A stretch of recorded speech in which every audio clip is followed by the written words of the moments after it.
주인의 상에서 떨어지는 부스러기는 먹습니다. 가나안 부인은 예수님의 입장에서는 이방인입니다. 그래서 예수님이 그에게 은혜를 베푸시는 것을 완고하리만큼 허락하지 않으십니다. 하느님의 뜻이 온 세상을 구원하게 되겠지만 예수님은 지금 당신이 서 계신 곳 약속의 이스라엘을 벗어나려 하지 않으십니다. 그런데 복음에서는 예수님의 은혜를 허락받은 이방인들이 있습니다. 대표적인 예로 백인대장의 고백이 그 예입니다. 종을 살리려 예수님을 찾은 백인대장은 오늘 가나안 부인과 같은 이유로 그의 청을 이루게 됩니다. 그것은 바로 믿음이었습니다. 이방인이라는 말은 하느님의 백성이 아니라는 무리 밖의 존재라는 뜻입니다.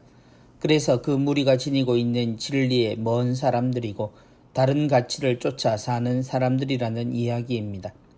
믿는 대상도 방법도 달라서 서로가 서로를 전혀 모르는 사람인 듯 여기는 것입니다.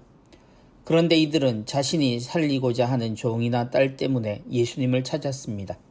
그분의 능력이 그렇게 하실 수 있다는 것을 이미 알고 찾아온 겁니다. 그렇지만 예수님의 마음이 열리지 않는 이유는 그들이 믿고 있는 것이 예수님의 능력에 대한 것이라면 그것은 하느님의 뜻을 받아들이는 것이 아닙니다. 하느님을 모르고 기적의 힘만을 쫓아 현실적인 도움을 받고자 하는 것은 예수님이 지니신 그 특별한 재주가 필요해서 온 것뿐입니다. 이런 예수님의 견고한 태도를 바꾼 것은 두 사람의 겸손한 태도로 알려져 있습니다. 한 말씀만 하소서와 자신이 강아지가 되어도 좋다는 어머니의 말이 그렇습니다.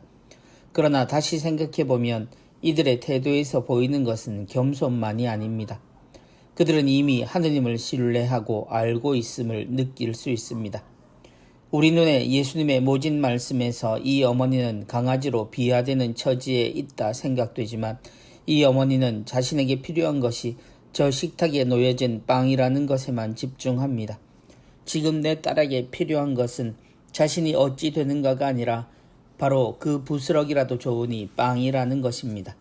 지금 필요한 것을 아는 어머니의 마음이 바로 예수님의 문을 자동으로 열어버린 열쇠가 됩니다.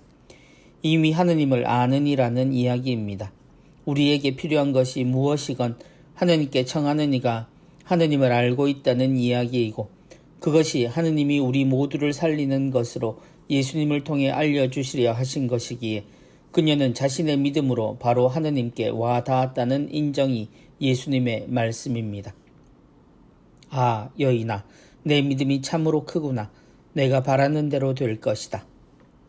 어머니의 사랑, 그리고 우리가 살아가며 가장 소중하게 여겨야 하는 가치가 바로 하느님의 마음을 아는 것임을 드러내는 이야기입니다.